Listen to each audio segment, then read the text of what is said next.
Hello students, today's topic is ribosome. As we are we were discussing, the ribosomes are unmembranous, or you can say that non-membranous cell organelles. Now, first of all, we are going to know about who and when ribosome was discovered. It means who discovered the ribosome first. Allardyce was a botanist who discovered the ribosomes first in 1955. Ribosomes are non-membranous cell organelles. It is of about 200 to 250 angstrom in diameter. Being unmembranous structure, the ribosome is just like a spherical minute structure present in cytoplasm on the surface of endoplasmic reticulum as well as on the outer surfaces of the nuclear membrane. Beside it, the ribosome particles are also found in particular type of cell organelles like chloroplast and mitochondria. Now students, we are going to know about the structure of a ribosome. A ribosome has two subunits. Smaller and another is the larger subunit. We can represent a ribosome just by these structures. There are two types of ribosomes are found in particular type of cells, as we were studying about in prokaryotic cell. There are 70 type of ribosomes are present. Whereas in eukaryotic cell, the active type of ribosomes are found. Beside active ribosomes, in the cell organelles of eukaryotic cell, the 70 ribosomes are also found in the chloroplast and mitochondrial matrix. Students, ribosomes are commonly known as the protein factory of the cell. Why it is so called? Because its main function is the synthesis of various types of proteins inside the cell. These are the active type of ribosomes. This is the large subunit and that is the smaller subunit. Here I take the small subunits and this or the large subunit, large subunits. Students, one thing is more interesting to understand that this is the 70S type of ribosome and this is the actiest type of ribosome.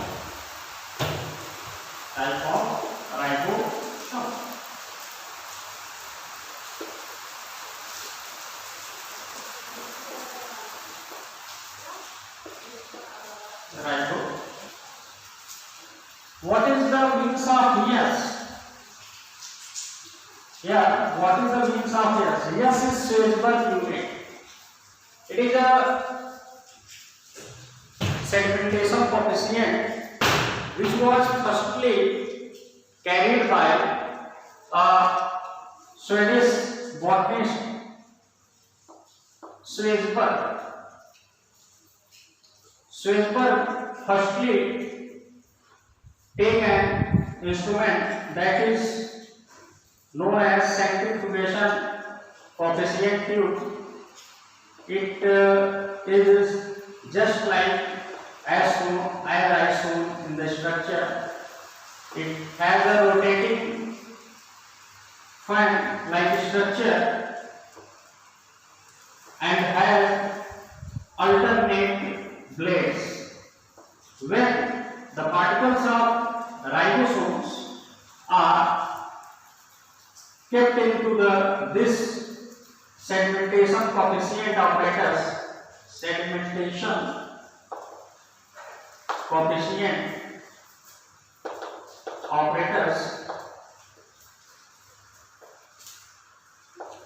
then some amount of the 70s ribosomes get gathered on the top of this centrifugation operators. When the Schwarzberg examined about the quantity of the particles of the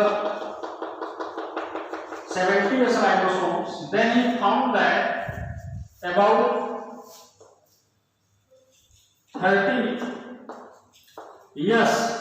values are present in small subunit, whereas 50 value is present into the large subunit.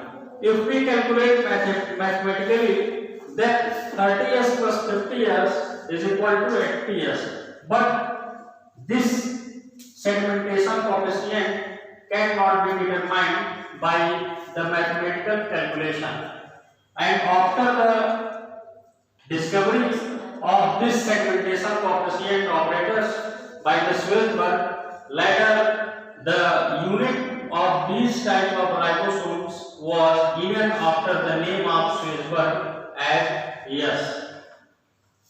Okay students, I hope you will very well know about what is the means of S in 70s and 80s ribosome.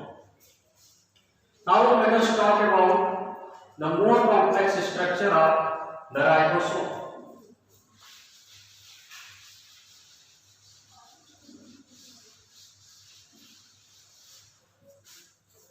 Likewise, when the segmentation coefficient of 80s ribosome was carried, then there are two subunits obtained into the segmentation coefficient operators, just like the 70s type of ribosome.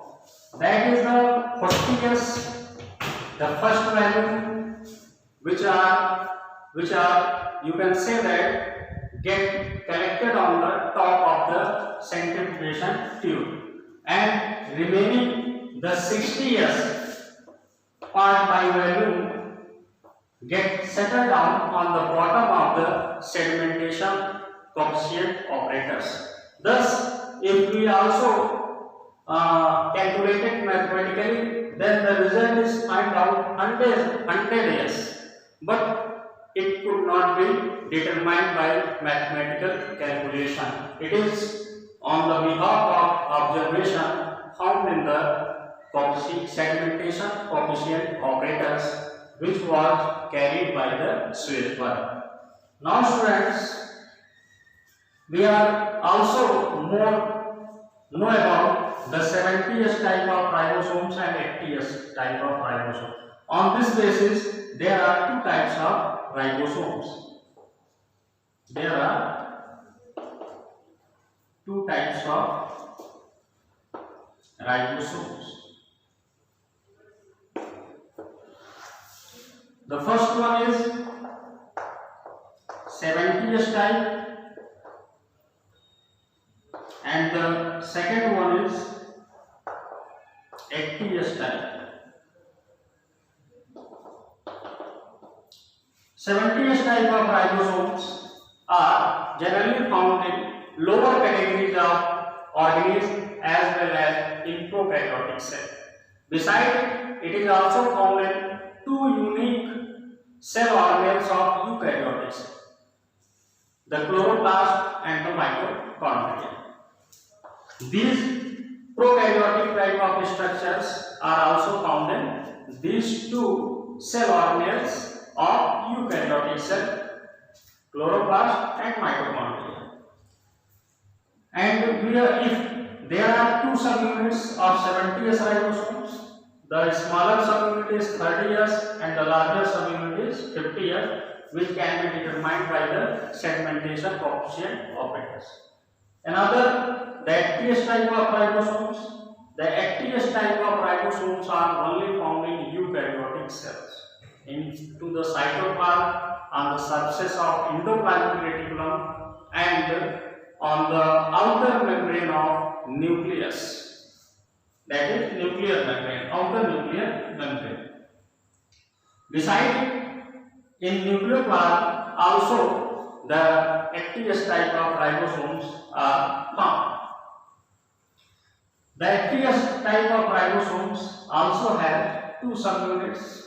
The smaller subunit is 40S and the larger subunit is 60S, which can be determined by the segmentation coefficient operators. Now students, we are talking about the function of ribosome. Function of ribosome.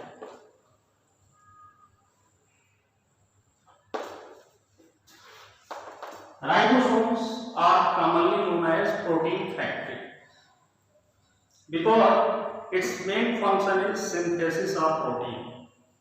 It has about more than 400 types of amino acids and other kinds of enzymes. With the help of amino acids, it has ability to synthesize a particular type of proteins.